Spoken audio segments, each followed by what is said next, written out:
everyone, welcome to SDKM Animation YouTube channel. This is the first video lecture for your fifth lesson which is electrochemistry. So अब देखिए इस video lecture में हमें पहले तो electrochemistry इस वर्ड का मीनिंग समझना है, देन आफ्टर दैट कुछ बेसिक कंसेप्ट हम यहाँ पे क्लियर करने वाले हैं, देन आफ्टर दैट हम अपने मेन टॉपिक के ऊपर स्विच करेंगे। तो देखिए इलेक्ट्रोकेमिस्ट्री मतलब क्या, तो इस वर्ड में ही हमको इसका पूरा मतलब पता चल रहा है। तो देखिए जो यहाँ पे इलेक्ट्रो है, इलेक्ट्रो मतलब क्या, तो आपकी जो इलेक्ट्रिकल एनर्जी है, ये इसका मीनिंग इलेक्ट्रो है यहाँ पे, एंड जो केमिस्ट्री है उसका मीनिंग केमिकल एनर्जी। अब देखिए डेफिनेशन के थ्रू इसको क्लियर करेंगे तो ये एक ऐसी ब्रांच है साइंस की जो इन्वॉल्व करती है interconversion of electrical and chemical energy that called as electrochemistry. ठीक है, तो अब देखिए जो इलेक्ट्रिकल एनर्जी है आप उसको केमिकल एनर्जी में कन्वर्ट कर सकते हो या फिर केमिकल एनर्जी को इलेक्ट्रिकल एनर्जी में कन्वर्ट कर सकते हो। मतलब यहाँ पे हम क्या कर रहे हैं, इंटर कन्वर्जन कर रहे हैं दोनों एनर्जी का। तो इसी प्रोसेस को हमने क्या कहा, इलेक्ट्रोकेमिस्ट्री कहा। ठीक है, सिंपल है। और एक बार इसको अच्छे से समझ लीजिए कि इलेक्ट्रोकेमिस्ट्री एक साइंस की ऐसी ब्रांच है जहाँ पे electrical energy and chemical energy का इंटर कन्वर्जन होता है, उसे हम क्या कह सकते हैं, इलेक्ट्रोकेमिस्ट्री। ओके, क्लियर है इतना। अब चलिए बेसिक कॉन्सेप्ट को थोड़ा सा ओवरलुक कर लेते हैं। यहाँ पे आपने ऑलरेडी पढ़ा होगा कंडक्टर, रेजिस्टेंस, ठीक है, बट यहाँ पे अच्छे से अगेन उसको हम क्लियर करेंगे। तो देखिए कंडक्टर, ठीक है, पहले तो कंडक्टर क्या होता है, तो जो इलेक्ट्रिसिटी को कंडक्ट करता है उसे हम कंडक्टर कहते हैं, सिंपल लैंग्वेज में अगर हम कहें। बट डेफिनेशन के थ्रू अगर हम जाए तो देखिए a charge transfer or flow of electricity occurs through substance that called as a conductor। ठीक है, देखिए कंडक्टर क्या होता है, तो जो हमारे चार्ज होते हैं उनका जो ट्रांसफर मतलब करते हैं, और we can say flow of electricity जो सब्सटेंस करता है, ऐसे सब्सटेंस को हम क्या कहेंगे, कंडक्टर कहेंगे। ठीक है, मतलब सिंपल वर्ड में अगर हम कहें तो जो हमारे मेटल्स होते हैं, ठीक है, वो गुड कंडक्टर ऑफ इलेक्ट्रिसिटी होते हैं और वो इलेक्ट्रॉन फ्लो ऑफ इलेक्ट्रॉन करते हैं, तभी आपकी इलेक्ट्रिसिटी वहां पे जनरेट होती है। ठीक है, तो metal is the substance and वो क्या ट्रांसफर कर रहा है, तो आपकी जो चार्ज है और वीकेंड से जो इलेक्ट्रिसिटी है उनको फ्लो करता है, तो उसे हम क्या कहेंगे, मेटल को कंडक्टर कहेंगे। ठीक है, क्लियर है इतना। फिर देखिए there are the two types of conductors which give rise to two types of conduction of electricity. ठीक है, देखिए वहां पे दो टाइप के, सॉरी, कंडक्टर से दो टाइप्स है। ठीक है, first is the metallic conduction and second is the electrolyte और आयोनिक कंडक्शन। ओके, अब देखिए मेटालिक कंडक्शन एंड इलेक्ट्रोलिटिक और आयोनिक कंडक्शन में क्या डिफरेंस होता है। So electrical conductance through metals involve direct flow of electron from one point two other, इसे हम क्या कहेंगे, मेटालिक कंडक्शन।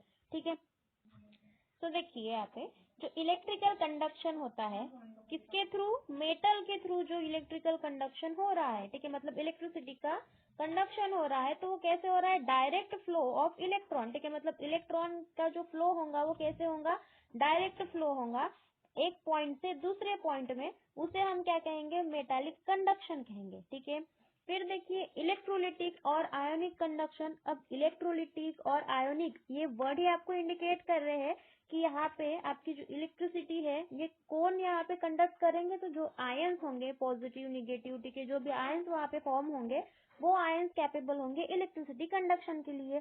हमने सेकंड लेसन में बहुत अच्छे से एक्सप्लेन किया था सॉल्यूशन लेसन में, ठीक है, कि इलेक्ट्रोलाइट और नॉन इलेक्ट्रोलाइट, ठीक है, ये सभी क्या होते हैं, वीक इलेक्ट्रोलाइट, स्ट्रॉन्ग इलेक्ट्रोलाइट। तो यहाँ पे भी हमें वही पढ़ना है, वही चीज यहाँ पे रिपीट है, तो अच्छे से कॉन्सेंट्रेशन के साथ पढ़िएगा।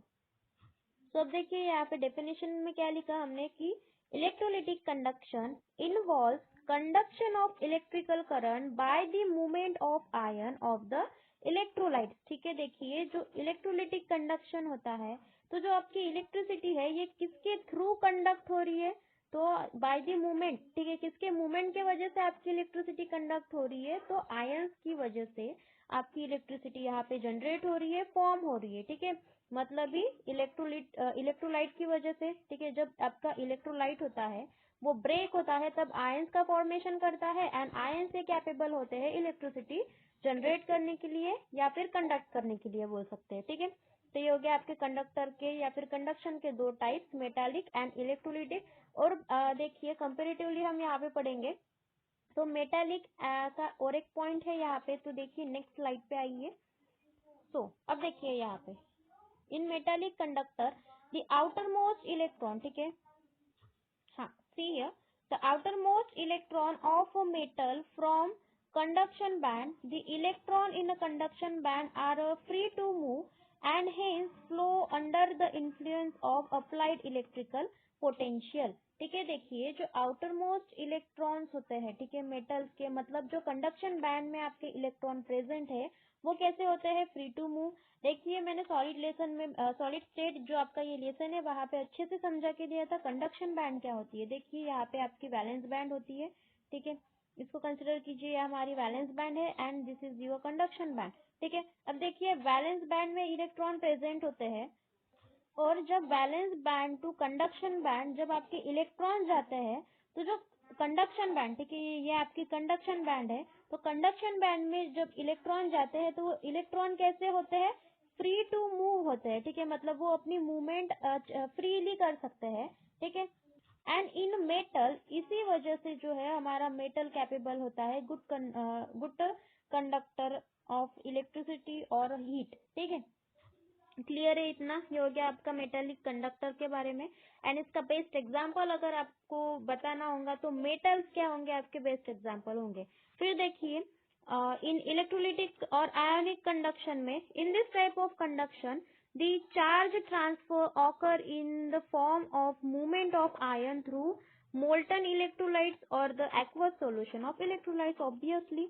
देखिए जो हमारे इलेक्ट्रोलिटिक और we can say ionic conduction जो है, ठीक है, इन टाइप्स में क्या हो रहा है, हमारा चार्ज कैसे ट्रांसफर हो रहा है, तो वो आयंस के मूवमेंट के वजह से ट्रांसफर हो रहा है। अब देखिए आयंस मतलब क्या, कटायन एंड अनायन, उसे हम क्या कहते हैं, आयंस कहते हैं। Positive charge and negative charge का फॉर्मेशन जहाँ होता है, जैसे कि सिंपल एग्जांपल हम ले, मैंने एक बीकर कंसिडर किया, बीकर में यहाँ पे वाटर प्रेजेंट है एंड वाटर में हमने यहाँ पे NaCl को ऐड कर दिया, मतलब हमारा जो नमक है, सॉल्ट है, उसको हमने ऐड कर दिया।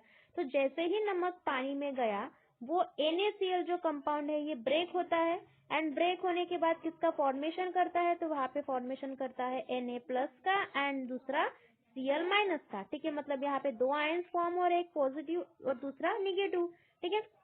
तो ये जो आयंस होते हैं एक तो मोल्टन स्टेट में, मतलब देखिए पहले तो मैंने पानी में ऐड कर दिया, देखिए यहाँ पे लिखा भी है मैंने एक्वस सॉल्यूशन, और मोल्टन स्टेट जो होते हैं इलेक्ट्रोलिटिक इलेक्ट्रोलाइट्स के, वो कैपेबल होते हैं इलेक्ट्रिसिटी कंडक्ट करने के लिए। तो अब देखिए ये हमारा एक्वस सॉल्यूशन है, ठीक है, तो यहाँ पे Na plus and Cl minus ion का फॉर्मेशन हो गया, तो ये जो आयन है इलेक्ट्रिसिटी कंडक्ट करने के लिए कैपेबल होंगे, ठीक है। वही अगर मैंने इस नमक को पकड़ा, इसको अच्छे से हीट किया, ठीक है, मतलब इसका जो मेल्टिंग स्टेट या फिर मेल्टिंग पॉइंट जो होगा हमारे नमक का, सॉल्ट का, उतने टेम्परेचर तक हमें इसको हीट किया, तो ये सॉलिड स्टेट से लिक्विड स्टेट में कन्वर्ट हो जाएगा। एंड लिक्विड स्टेट मतलब ही क्या, हमारा मोल्टन स्टेट, ठीक है, पिघला हुआ स्टेट आपके एक नमक का। तो ये दोनों जो स्टेट होंगे आपके NaCl के, ये कैपेबल होंगे इलेक्ट्रिसिटी कंडक्ट करने के लिए, ठीक है, सिंपल है एंड इजी भी है। तो अब देखिए कुछ एग्जाम्पल हम यहाँ पे कंसिडर करेंगे। तो substance such as ionic salt जो होते हैं, ठीक है, आयोनिक सॉल्ट मतलब जो NaCl, ठीक है, MgCl2, ये सभी आपके नमक, ठीक है। Then strong and weak acid, ठीक है, आपका strong acid, weak acid, strong acid आपका HCl and weak acid acetic acid. Then base, वो भी स्ट्रॉन्ग एंड वीक, ठीक है, तो बेस अगर NaOH देन NH3 KOH, ठीक है, ये सभी आपके क्या होंगे, बेस्ड इलेक्ट्रोलाइट्स के एग्जांपल्स होंगे, ठीक है। क्लियर है इतना, तो हमने यहाँ पे कंपेरेटिवली स्टडी कर ली। देन देखिए इसके बाद नेक्स्ट पहले तो फर्स्ट स्लाइड पे आइए, देखिए हमने कौन से टॉपिक यहाँ पे डिस्कस किए, मेटालिक कंडक्टर एंड इलेक्ट्रोलाइट और आयोनिक कंडक्शन, ठीक है। अब देखिए ये जो इलेक्ट्रोलाइट ये वर्ड है, तो ये इलेक्ट्रोलाइट दो क्लासेस में डिवाइड होगा, ठीक है, मतलब इलेक्ट्रोलाइट्स क्या होता है एंड नॉन इलेक्ट्रोलाइट्स क्या होता है, ये भी तो हमको पता होना चाहिए। तो देखिए इलेक्ट्रोलाइट्स की डेफिनेशन यहाँ पे हमने लिखी, 1 सेकेंड। हाँ देखिए, इलेक्ट्रोलाइट्स मतलब क्या, तो ये एक ऐसे सब्सटेंस होते हैं जो डिसोसिएट होना मतलब ब्रेक होना, टूट जाना, ठीक है। डिसोसिएट होते हैं किसमें, तो आयंस में। जब हम उनको पानी में ऐड करते हैं, वाटर में डालते हैं, तो ऐसे सब्सटेंस को हम क्या कहेंगे, इलेक्ट्रोलाइट्स, ठीक है। देखिए डेफिनेशन क्या बता रही है आपको कि इलेक्ट्रोलाइट्स एक ऐसा सब्सटेंस है, जब आप उसको पानी में ऐड करते हो तब वो ब्रेक हो जाता है, ठीक है, डिसोसिएट हो जाता है। फिर देखिए उसके कुछ एग्जाम्पल्स हमने लिखे हैं। पोटेशियम क्लोराइड, ठीक है, means KCl। Then acetic acid means CH3COOH। Sodium hydroxide means आपका जो बेस है NaOH, ठीक है, NaOH means sodium hydroxide. Then HCl means आपका एसिड। ये कैसे है, dissociates in their aqueous solution, ठीक है, वो एक्वस सॉल्यूशन में ब्रेक होते हैं, डिसोसिएट होते हैं। ध्यान में रखिएगा, डिसोसिएट होना मतलब ब्रेक होना होता है, ठीक है। Then after that the conductivity of their aqueous solution are higher than the water, there are called electrolytes, ठीक है। एक बात यहाँ पे ध्यान में रखिए, और ये जो पॉइंट्स हमने यहाँ पे अभी अभी पढ़ा, मोस्ट इंपॉर्टेंट पॉइंट्स है, ठीक है। देखिए वो क्या बोल रहा है यहाँ पे कि जो कंडक्टिविटी होती है एक्वस सॉल्यूशन की, ठीक है, ये जो सभी आपके जो सॉल्ट है, एसिड है, बेस है, जब आपने उनको पानी में ऐड किया तो एक एक्वस सॉल्यूशन बन गया उनका। तो उस एक्वस सॉल्यूशन की जो कंडक्टिविटी अब होंगी यहाँ पे, वो कैसी होगी, हायर होगी, ज्यादा होगी, किससे, तो वाटर से। ये बात ध्यान में रखिएगा, ठीक है, इलेक्ट्रोलाइट्स में। और उसी को हम क्या कहते हैं, इलेक्ट्रोलाइट्स कहते हैं। क्लियर है इतना। देखिए इलेक्ट्रोलाइट्स मतलब क्या, तो एक ऐसा सब्सटेंस जो पानी में ब्रेक होके डिजोल्व होता है। एंड वही नॉन इलेक्ट्रोलाइट अगर हम अब देखें तो नॉन मतलब जहाँ पे आपके आयंस फॉर्म नहीं होंगे, ठीक है, मतलब भी ऐसा सब्सटेंस जो डिसोसिएट नहीं होता आयंस में, जब हम उसको पानी में ऐड करते हैं, डिसॉल्व करते हैं, तो ऐसे सब्सटेंस को हम क्या कहते हैं, नॉन इलेक्ट्रोलाइट्स कहते हैं, ठीक है। क्लियर है इतना। तो अब देखिए इसका बेस्ट एग्जांपल अगर हम देखें तो जो सुक्रोज होते हैं एंड यूरिया होते हैं, वो पानी में डिसॉल्व नहीं होते। वो जैसे आपने उसको देखिए, ये बीकर है और यहाँ पे आपका वाटर प्रेजेंट है, तो यहाँ पे अगर हमने यूरिया डाला, सुक्रोज डाला, तो इन फॉर्म ऑफ सॉलिड अगर स्टेट उनका होगा, ठीक है, तो वो ब्रेक नहीं होंगे, वैसे की वैसे ही होंगे, ठीक है, मतलब वो वाटर के साथ घुल मिल नहीं सकते। फिर देखिए उसके बाद जो कंडक्टिविटी, अब देखिए इन इलेक्ट्रोलाइट कंडक्टिविटी कैसी थी उनकी, वाटर से ज्यादा थी। अब देखिए नॉन इलेक्ट्रोलाइट्स की कंडक्टिविटी फिर यहाँ पे कैसे हो जाएंगी, कम हो जाएंगी वाटर से, या फिर नियरली सेम बोलेंगे, ठीक है, कम भी नहीं बोलेंगे, वाटर से सेम ही बोलेंगे। सो देखिए the conductivity of this solution are nearly same as that of water, ठीक है, वाटर से उसकी जो कंडक्टिविटी होंगी नॉन इलेक्ट्रोलाइट्स की वो सेम ही होंगी। एंड ऐसे सब्सटेंस को ही हम क्या कहते हैं, नॉन इलेक्ट्रोलाइट्स कहते हैं। क्लियर है इतना। तो हमने यहाँ पे इलेक्ट्रोलाइट एंड नॉन इलेक्ट्रोलाइट ये भी मतलब अच्छे से पढ़ लिया। अब देखिए आपकी जो ये इलेक्ट्रोलाइट है, अगेन ये दो कैटेगरीज में डिवाइड होगा, ठीक है। तो देखिए electrolytes are categorized into two parts. First is the strong electrolyte and second is the weak electrolyte. अब strong electrolyte and weak electrolyte क्या होता है, तो देखिए अच्छे से पढ़िएगा यहाँ पे भी। तो देखिए strong electrolytes, so ये substance, ठीक है, the substance that dissociate completely into ion when dissolved in water are called as a strong electrolyte, ठीक है। देखिए strong electrolyte ये एक ऐसा substance है जो वाटर में completely dissociate होता है, मतलब completely break होता है, किसमें, आयंस में, ठीक है, मतलब पॉजिटिव एंड निगेटिव आयंस, ठीक है, जो देता है उसे हम क्या कहते हैं, आयंस कहते हैं। तो ऐसे सब्सटेंस को हम क्या कहेंगे, स्ट्रॉन्ग इलेक्ट्रोलाइट। फिर वीक इलेक्ट्रोलाइट क्या होंगे, तो ये देखिए यहाँ पे the substance that dissociate partially into ion when dissolve in water are called as weak electrolyte, ठीक है। ये एक ऐसा सब्सटेंस है जब हम उसको पानी में ऐड करेंगे तब वो पार्शियली डिसोसिएट होगा, ठीक है। अब देखिए पार्शियली डिसोसिएट मतलब क्या, तो बेस्ट एग्जाम्पल हमारा जो है एसिटिक एसिड का, CH3COOH, ठीक है। इसको मैंने यहाँ पे पानी में ऐड कर दिया एसिटिक एसिड को, तो जो एसिटिक एसिड के अगर कंसिडर कीजिए ये 50 मॉलिक्यूल्स है एसिटिक एसिड के, तो यहाँ से बस 30 मॉलिक्यूल डिसोसिएट होंगे और वी कैन से 20 मॉलिक्यूल्स ब्रेक होंगे, डिसोसिएट होंगे। बाकी के जो 30 है वो जैसे कि वैसे ही बचेंगे। मतलब ही क्या, वो पार्शियली डिसोसिएट हो रहे, कम्प्लीटली डिसोसिएट हो रहे क्या, यहाँ पे नहीं हो रहे। तो ऐसे सब्सटेंस को हम क्या कहेंगे, वीक इलेक्ट्रोलाइट कहेंगे, ठीक है। और बेस्ट एग्जांपल देखिए मैंने आपको दे दिया, कौन सा है, एसिटिक एसिड का वीक इलेक्ट्रोलाइट के लिए, ठीक है। तो देखिए इसके बाद फिर नेक्स्ट टॉपिक है इन strong electrolyte the solution of strong electrolyte exhibits high conductivity. अब देखिए सिंपल सी बात है, यहाँ पे आपका स्ट्रॉन्ग इलेक्ट्रोलाइट है यहाँ पे। सो स्ट्रॉन्ग इलेक्ट्रोलाइट अगर कंप्लीटली डिसोसिएट हो रहा है, ठीक है, कंप्लीटली डिसोसिएट हो रहा है, तो वहां पे आयंस का भी बहुत ज्यादा अमाउंट में फॉर्मेशन होगा, तो हमारे आयंस भी अच्छे खासे बनेंगे, ठीक है। अब देखिए आयंस अगर ज्यादा अमाउंट में प्रोड्यूस हो रहे हैं, फॉर्म हो रहे हैं, तो जो आपकी कंडक्टिविटी होंगी इलेक्ट्रोलाइट की, वो कैसी होंगी, ज्यादा होंगी एज कम्पेयर टू वाटर, ठीक है। यही कहा हमने, अगर हमारे आयंस ज्यादा होंगे तो वह हमारी कंडक्टिविटी भी कैसी होंगी, वाटर से ज्यादा होंगी। सो जो स्ट्रॉन्ग इलेक्ट्रोलाइट है उसकी कंडक्टिविटी ज्यादा होगी as compare to water molecule.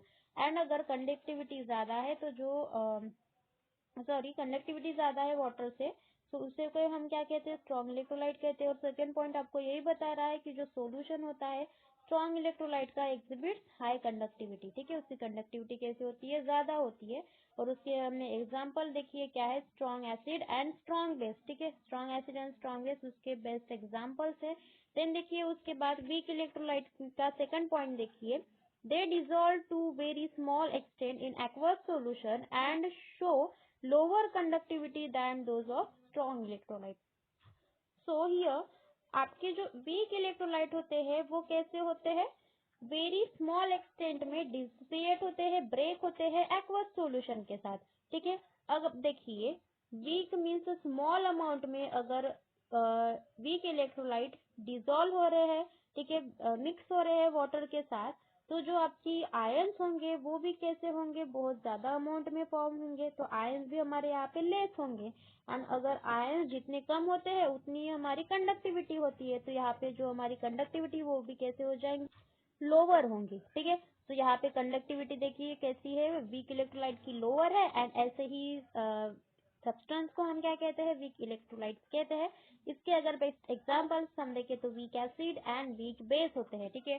Strong acid का एक एग्जांपल है जो कि HCl, ठीक है, H2SO4 भी ले सकते हैं। एंड स्ट्रॉन्ग बेस का NaOH, okay.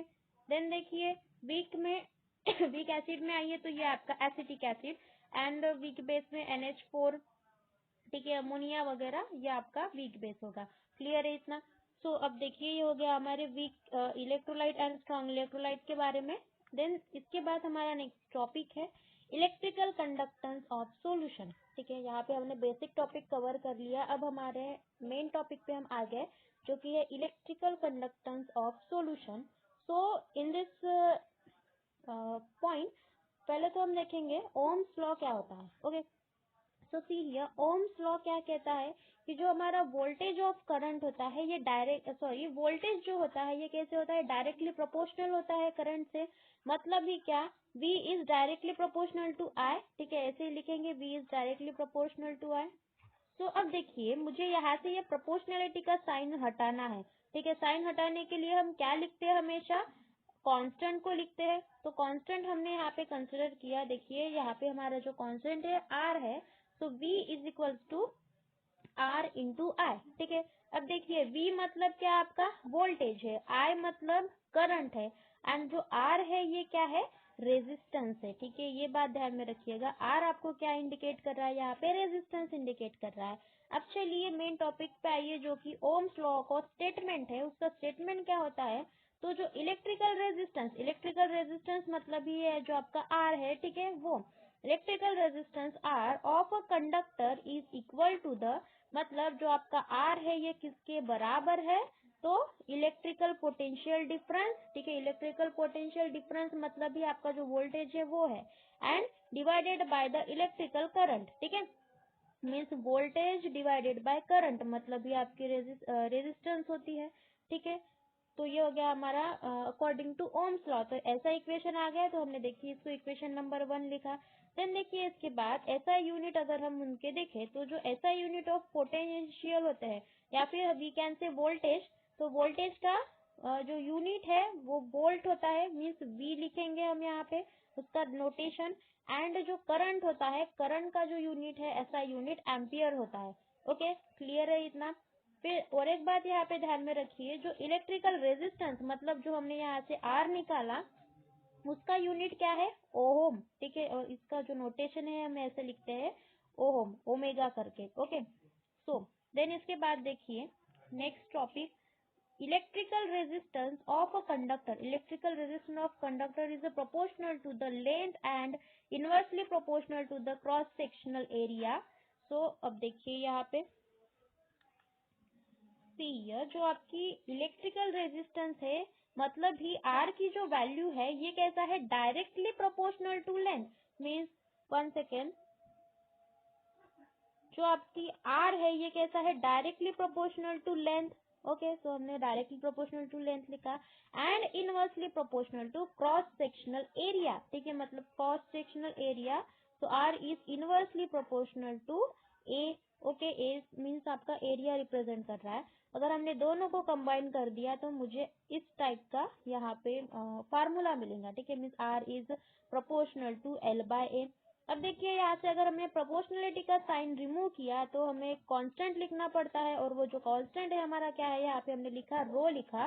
Means R is equals to rho into L divided by A, ठीक है। मतलब आर हमारी क्या है यहाँ पे, रेजिस्टेंस है। तो अब देखिए मैं इस फार्मूला को ऐसे भी लिख सकती हूँ, देखिए इसको हम ऐसे भी लिख सकते हैं, rho is equals to R A divided by L, ठीक है, ऐसे भी लिख सकते हैं। तो रो मतलब क्या, हमें सभी का मीनिंग पता चल गया कि आर मतलब हमारी रेजिस्टेंस है, electrical resistance, A means area, ठीक है, cross sectional area, L is the length and rho is here resistivity होती है, ठीक है। रो मतलब क्या है, हमारी रेजिस्टिविटी, एंड इसका फार्मूला ध्यान में रखिएगा रेजिस्टिविटी का। अब देखिए इसका ऐसा यूनिट क्या होगा रो का। तो देखिए जो रेजिस्टिविटी मतलब आर, ठीक है, इस फार्मूला के हेल्प से हम उसको तो मतलब जो यूनिट्स है इसको अच्छे से थोड़ा सा एक्सप्लेन करेंगे। तो देखिए रो इज इक्वल्स टू क्या है, आर का यूनिट क्या था हमारा, आर का यूनिट ओम था, तो यहाँ पे हमने ओम लिखा।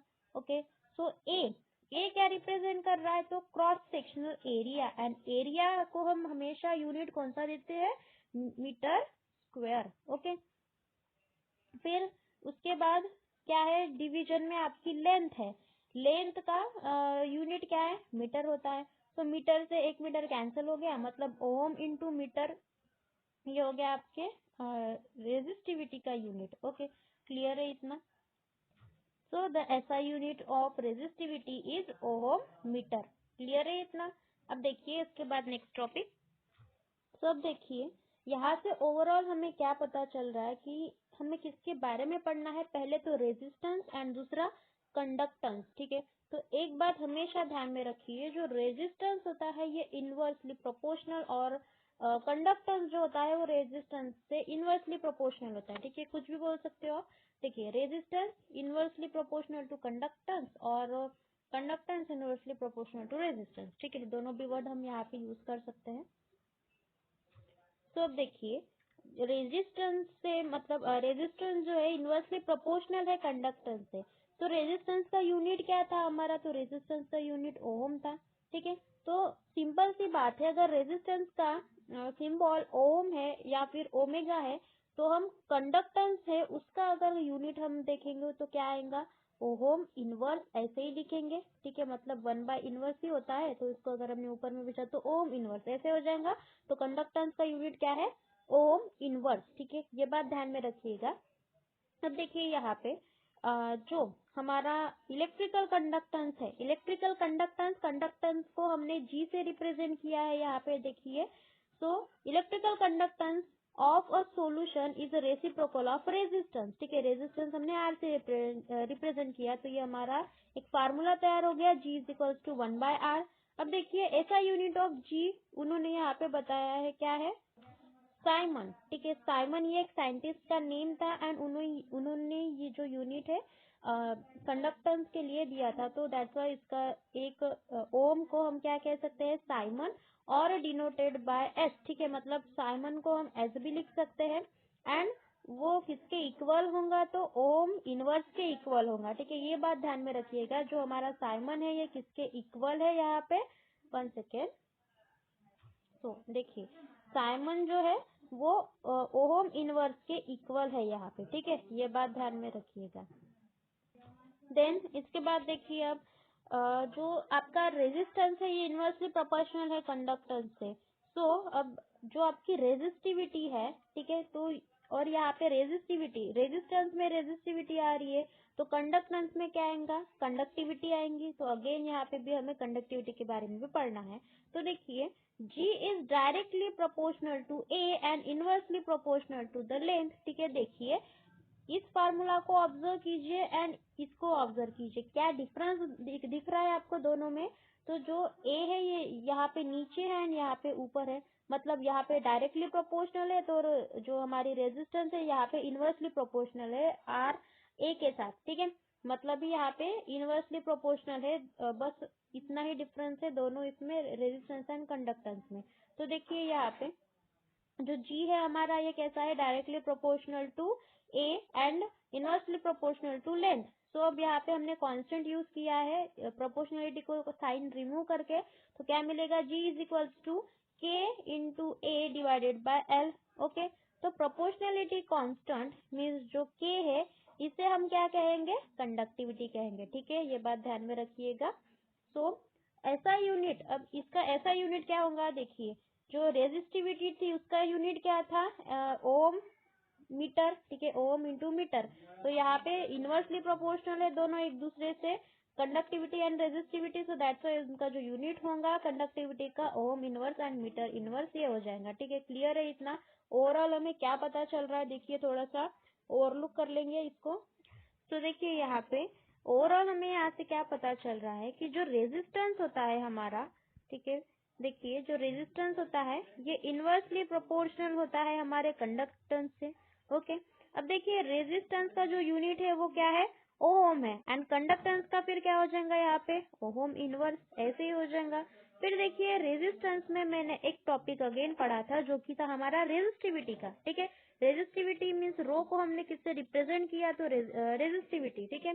तो रेजिस्टिविटी का ऐसा यूनिट क्या था, तो इसका ऐसा यूनिट ओम इंटू मीटर ये था। ओके, एंड अब रेजिस्टिविटी को कंडक्टिविटी यहाँ पे इनवर्सली प्रोपोर्शनल है तो उसका भी ऐसा यूनिट क्या हो जाएगा, ओम इनवर्स मीटर इनवर्स, ऐसे हो जाएगा, ठीक है। तो ओवरऑल हमें यहाँ से क्या पता चल रहा है कि जो रेजिस्टेंस है ये तो इनवर्सली प्रोपोर्शनल है हमारे कंडक्टेंस से, बट जो हमारी रेजिस्टिविटी है वो भी कैसी है, इनवर्सली प्रोपोर्शनल टू कंडक्टिविटी है, ठीक है, ये बात ध्यान में रखिएगा।